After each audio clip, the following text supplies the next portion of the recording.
ಇದೇ ವಿಚಾರವಾಗಿ ಡಿ.ಕೆ. ಶಿವಕುಮಾರ್ ಅವರಿಗೆ ಚೆಕ್ಮೇಟ್ ಕೊಡುವಂತಹ ಸಮಾನ ಮನಸ್ಕ ಸಚಿವರ ಬಗ್ಗೆ ಡಿ.ಕೆ. ಶಿವಕುಮಾರ್ ಅವರ ರಿಯಾಕ್ಷನ್ ಏನಿತ್ತು ಅನ್ನೋದು ನೋಡೋದು ಬಹಳ ಕುತೂಹಲ ಆಗಿತ್ತು. ಸೊ ಅವರ ರಿಯಾಕ್ಷನ್ ಅಥವಾ ಅವರ ಚಿಂತನೆ ಏನು ಅಂತ ನೋಡೋದಾದ್ರೆ, ಯಾರು ಏನೇ ಅಂದ್ರು ನನ್ನದು ಒಂದೇ ಮಂತ್ರ. ಹೈಕಮಾಂಡ್ ಎಲ್ಲವನ್ನ ನೋಡ್ಕೊಳ್ಳುತ್ತೆ.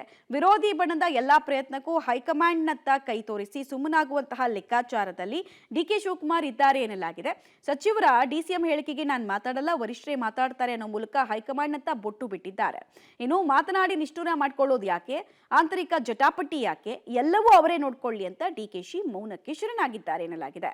ಎದುರಾಳಿಗಳ ವಿರುದ್ಧ ಡಿಕೆಶಿ ಹೈಕಮಾಂಡ್ ಅಸ್ತ್ರವನ್ನ ಬಳಸಿ ಸುಮ್ಮನಾಗುವ ನಡೆ ಸಾಕಷ್ಟು ಕುತೂಹಲಕ್ಕೆ ಕೂಡ ಕಾರಣ ಆಗ್ತಾ ಇದೆ. ಒಂದ್ ಕಡೆಗೆ ಡಿ.ಕೆ. ಶಿವಕುಮಾರನ್ನ 10ರೊಳಗೆ 11 ಆಗಿಸುವಂತಹ ಸೂತ್ರವನ್ನ ಕಂಡುಹಿಡಿಯೋದಕ್ಕೆ ಡಿ.ಕೆ. ಶಿವಕುಮಾರ್ ವಿರೋಧಿ ಬಣ ನಾನಾ ತಂತ್ರಗಾರಿಕೆಯನ್ನ ದೀರ್ಘಾವಧಿಯಲ್ಲಿ ಮಾಡ್ತಾ ಇದ್ರೆ, ಡಿ.ಕೆ. ಶಿವಕುಮಾರ್ ಬೇರೆಯದ್ದೇ ದೂರದೃಷ್ಟಿ ಇಟ್ಕೊಂಡು ಸದ್ಯಕ್ಕೆ ಮೌನಕ್ಕೆ ಶರಣಾಗೋದು ಒಳ್ಳೇದು, ಈ ಚೆಂಡನ ನಾವು ಹೈಕಮಾಂಡ್ ಅಂಗಳಕ್ಕೆ ಪಾಸ್ ಮಾಡೋಣ, ಅವರೇ ನೋಡ್ಕೊಳ್ತಾರೆ, ನನ್ಗೆ ರಿಸ್ಕ್ ಬೇಡ ಅನ್ನೋ ನಿಟ್ಟಿನಲ್ಲಿ ಇದ್ದಾರಾ ಅನ್ನೋ ಪ್ರಶ್ನೆ ಇದೆ. ಅಥವಾ ಒಳಗೊಳಗೆ ಇನ್ನೊಂದು ಸ್ಟ್ರಾಟಜಿ ಮಾಡ್ತಾರಾ, ಇನ್ನೊಂದು ರೀತಿಯಾದಂತಹ ಚೆಕ್ಮೇಟು ಕೌಂಟರ್ ಅನ್ನ ಕೊಡ್ತಾರಾ ಡಿ.ಕೆ. ಶಿವಕುಮಾರ್ ಅನ್ನುವಂತಹ ಕುತೂಹಲ ಕೂಡ ಸದ್ಯಕ್ಕೆ ಮನೆ ಮಾಡ್ತಾ ಇದೆ.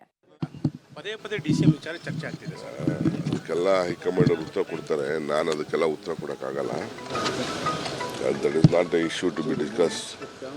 ಪಾರ್ಲಿಮೆಂಟ್ ಎಲೆಕ್ಷನ್ ಗೆಲ್ಲಬೇಕು, ಎಲ್ಲ ಸೇರಿ ಒಗ್ಗಟ್ಟು ಕೆಲಸ ಮಾಡಬೇಕು, ಅಷ್ಟು ಕೆಲಸ ಮಾಡೋಣ ನಡೀಲಿ. ಪದೇ ಪದೇ ಡಿಸಿಎಂ ವಿಚಾರ ಚರ್ಚೆ ಆಗ್ತಿದೆ ಸರ್. ಅದಕ್ಕೆಲ್ಲ ಹೈಕಮಾಂಡ್ ಉತ್ತರ ಕೊಡ್ತಾರೆ, ನಾನು ಅದಕ್ಕೆಲ್ಲ ಉತ್ತರ ಕೊಡೋಕ್ಕಾಗಲ್ಲ. That is not a issue to be discuss. Parliament election ಗೆಲ್ಲಬೇಕು, ಎಲ್ಲ